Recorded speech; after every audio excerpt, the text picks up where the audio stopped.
দেখেন একদম। এটা হচ্ছে বনো ডুমুরের পাতা, আর আমরা বলি গজ পাতা, গজ গাছ। এই যে আরও পাতা আছে, দেখি এই পাতাগুলো। এই যে দেখেন পাতার রং। এটা প্রায় 1 সপ্তাহের বেশি সময় ধরে ফ্রিজে আছে।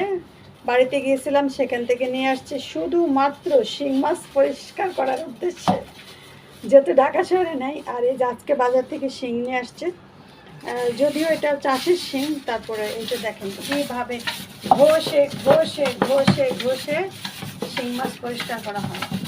ঢাকা শহরে তো শিং মাছ পরিষ্কার করা খাওয়ায় না, অনেকে দেখে একদম কালো কালো করে খেয়ে ফেলে। তো কুচকুচে কালো দেখা যায়। শিং মাছটা কীভাবে পাতাটা নিয়ে এইভাবে বসা দিবেন।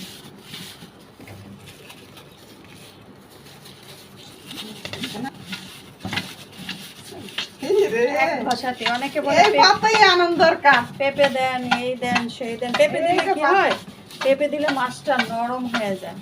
এই দেখেন একদম সেটা যখন ওয়াশ করা হবে তখন একদম সাদা দেখা যাবে। ওয়াশের পরে কীরকম দেখা যায় সেটাও দেখাবো।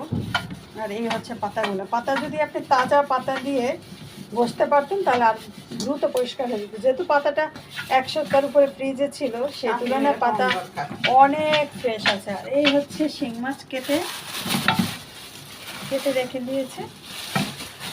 এই যে শিং মাছগুলো, এই যে শিং মাছগুলো মাথা কাটা হয়েছে।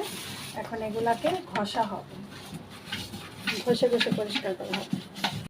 আন্ডা দেখছেন, শিং মাছের আন্ডা দেখতে কিরকম হয়, যারা দেখেন নাই তাদের জন্য একদম সবুজ আন্ডা হয়েছে।